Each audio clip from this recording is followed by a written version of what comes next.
So I just got done watching Spider-Man No Way Home, and I have a lot to say. I have so much to say. I'm going to start off the review with no spoilers, and then eventually get into spoilers. I'll have timestamps for that below.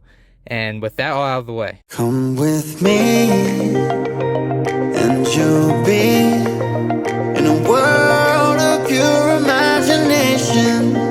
Take a look, and you'll see into your imagination. So to start off the no spoiler section, my thoughts are this film was great. I can't tell if I'm blinded by the moment because I just got done watching No Way Home. I literally just got in my car and I just wanted to express my emotions. It was great. It made me very emotional. I teared up. I teared up quite a few times. I was really shocked about how good this film was, and I'm trying not to spoil anything here. I'm trying to make sure I don't say anything. I really want to get into the spoiler section, but I recommend this film. It's not dumb. Surprisingly, I thought this film was going to be stupidly, like very, very stupid, like a Fast and Furious movie where you shouldn't take it too seriously. But man, it was serious. It had a lot of powerful moments. I felt emotional. This film really moved me. I really enjoyed this film so much. I gotta say, I think Tom is the best Spider-Man in my opinion.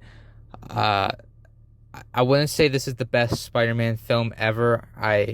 I wouldn't go that far. I know I'm in the moment, but I don't know if this is the best Spider-Man film ever. For me, I'm gonna do my list soon, but I don't know if I would go that far. Maybe. I don't know. I'm really in the moment here with my emotions and thoughts on No Way Home.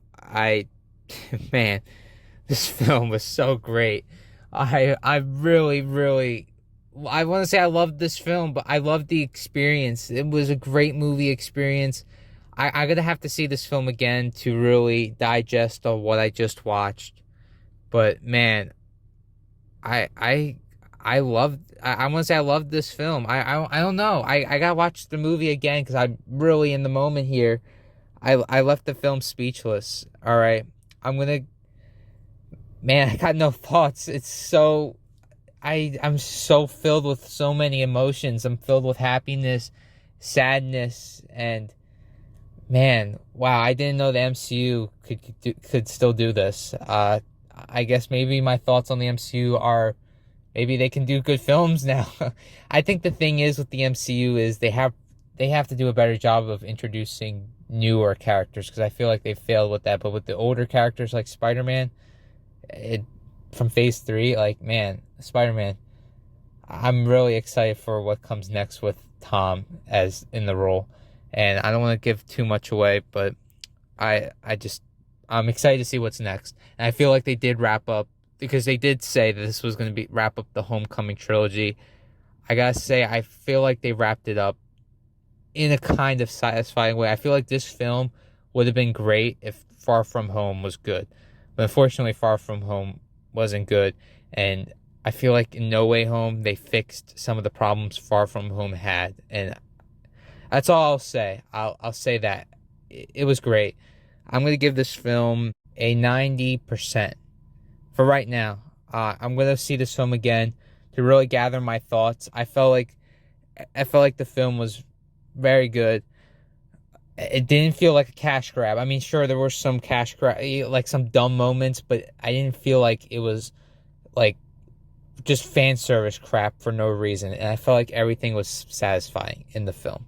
So I'm going to stick with an 80. I'm going to stick with a 90%. I really enjoyed this film. I left with a smile on my face. And the last time I did that was with Endgame. Possibly, no, Quiet Place Part 2 was really, really amazing. But the last superhero film that made me this emotional was Endgame. And I guess the MCU still has it, that's for sure. All right, we're going to move on to the spoilers in 3, 2, 1. All right, we're heading into the spoiler section. If you're still here, I'm about to spoil the crap out of this movie because that's where my mind is mainly right now, in the spoiler section.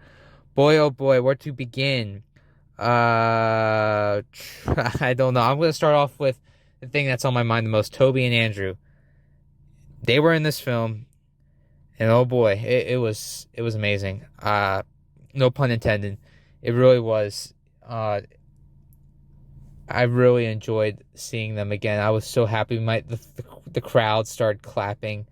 They started clapping. It was a really great moment in the theater. All the villains were they were pretty good. They were really great. I was expecting them to phone in their performances. I thought the actor that plays Doc Ock, I can't remember his name, Alfred Molino. Sorry if I butchered his name. I thought he was going to phone in his performance. Willem Dafoe and Alfred, they did great jobs. I really enjoyed their performances, especially Willem Dafoe. He could have phoned in this performance. Same thing with Jamie Foxx. I didn't feel any phoning in. The only time I felt phoning in a little bit was with Toby and Andrew, which is fine. I don't care really. They still had some great moments, like with the great power comes great. Oh my god, dude, that moment was so freaking good. That was so good. I teared up when I heard that. He's like, with great power, and then Toby finishes it with great responsibility, and I was just like, bro, oh my god, dude, just thinking about it was so freaking cool. Oh my gosh. What else? The other villain, Sandman, was just kind of there for me. That I Now I like I said, I feel like for the most part they made things make sense, and I really do appreciate that because I was afraid that they were just gonna like forget about their character arcs from their previous movies just to have fan service. Like I thought they were gonna forget about how the Green Goblin has that dual personality thing, like he was talking about, and I thought they were gonna forget about Doc Ock with the chip in the back of his head. I thought they were gonna forget about that. Not that they were gonna forget about it. I thought they were gonna ignore it just to have them fight for fan service reasons. And really, everything made sense. The only thing that didn't make sense was Sandman. With Sandman, why did he turn on them? I really don't understand because he wants to get back to his daughter. But why would he be a bad guy and not give up his? Why would he not give up his powers? I didn't really understand that, and there was a couple moments like that. Uh, the lizard was all right. I mean, he was just kind of there too. But man, seeing Jamie Foxx, or sorry, Electro, seeing Electro and Green Goblin and uh, sorry, who was the other? Green Goblin and Doctor Octopus. They were the standouts for the villains, and they were all really, really, really, really great. I really enjoyed their performances, and actually seeing Norman and Doc Ock interact, I thought that was really freaking great. Back to what I was saying about those three Spider-Men. Yeah, they were seeing Toby back, man. I freaked out. Seeing Toby and Andrew, I freaked out for both of them, and they all had great moments. They had great moments that made sense. I didn't feel like one point I was like, oh, this feels so forced, and oh my god, this is so stupid. And then I loved how they were talking about, oh my god, I pictured this in my mind when they were talking about the web shooter, like how Toby like just comes out of him. And I always pictured that moment if they ever interacted that they were just gonna talk about that, and they did. It was so freaking cool and it was so great. I smiled. Oh man, and I did not expect this film was gonna be sad. Man, when Aunt May died, and I had my problems with Aunt May and MCU MA, but man, I feel like it makes sense now what this trilogy was leading up to, and I had that feeling it was leading up to what Spider-Man's supposed to be. This was like a 3-movie origin story with him in high school, and he led up to the moment where Aunt May dies, and it's like with great power comes great responsibility. And I know people are going to complain that it didn't come from Uncle Ben, but like in the comics, it never came from Uncle Ben. All right, it was.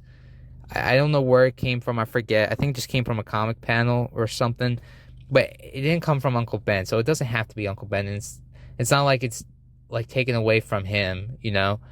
And I really I thought that was a very moving scene, and seeing Tom upset like that, and it really feels like Tom's gonna become like Spider-Man. I mean, like the Spider-Man that everyone wants him to be. You know, he's gonna be more mature. He's gonna be more serious. He's gonna deal with more adult problems. He got the apartment at the end. He got a normal suit. You know, this I'm sorry, I really enjoyed Tom. I still feel he's the best live action Spider-Man in my opinion. He really proved it in this film. And just seeing all three of them, I gotta go back to this. Just seeing all three of them interact was just amazing, man. No pun intended once again. It was really freaking great. Like, just hearing them all talk, and they all had their moments. I could tell that they were improvising moments as well. I felt like all the moments made sense. I didn't feel like there was one moment where I felt like it was forced. You know what I mean by that? Like, I I I, I felt like it all flowed nicely. I gotta see this movie again. I'm gonna make a script of a review instead of this just me blabbering my thoughts because I'm just still over. I'm flowing with emotions. I don't know if I right now I feel like this is the second best Spider-Man movie of all time, and that's where I'm gonna stick with that. I'm gonna stick with the 90%. I don't know if this is one of my all-time favorite Spider-Man movie or my all-time favorite movies or superhero movies or whatever. I gotta really think about it. There's so much to love about this film. Daredevil was in it. Holy crap! I forgot about Daredevil. Daredevil was in the film. Uh, it's confirmed. Daredevil is in the MCU, and he had a cool, quick little cameo to reassure that, hey, guess what? Daredevil's in this. I know people are going to talk about Doctor Strange possibly being out of character. I don't know. I didn't feel like the whole thing was forced. I feel like everything made sense. Like I said, it didn't feel like, oh, the multiverse is now collapsing and Peter messed this. Like, you know, I feel like Doctor Strange wasn't that out of character. He's no longer the Sorcerer Supreme, which is kind of disappointing. But maybe he will be in Doctor Strange 2. It looks like the future of Spider-Man looks pretty bright. MJ and Ned no longer know he's Spider-Man. I kind of liked MJ in this film. I didn't like her in Far From Home. I definitely did not like her in Homecoming. They kind of left MJ and Ned's story to be open-ended. I mean, like, we'll see if we don't know if they're going to be in the next Spider-Man films, but I don't know. I don't know how I feel about that. I liked Ned as his high school friend, but the fact that he just doesn't know now is I don't know how I feel about that. I'm fine with MJ being gone. I didn't really like her. But to be honest, I thought she was pretty good in this movie. I'm not gonna lie. I still have a problem that if she's actually Mary Jane Watson, that's gonna bother me because she acts nothing like Mary Jane, not in the slightest. It's like that whole line of disappointing. You know how she says like in the film, she's like something about disappointment, like don't expect disappointments, or something like that. I don't remember that. Like a line like that. That's not MJ, you know. That's not Mary Jane Watson. That's a completely different character, and she is. Her name is Michelle Jones. I'm not sure if they called her Watson at all in the film, but whatever. I mean, she was enjoyable. I liked her character. She didn't feel like an emo stereotype, but I enjoyed her character. Um, I just can't believe Tom did an incredible job acting.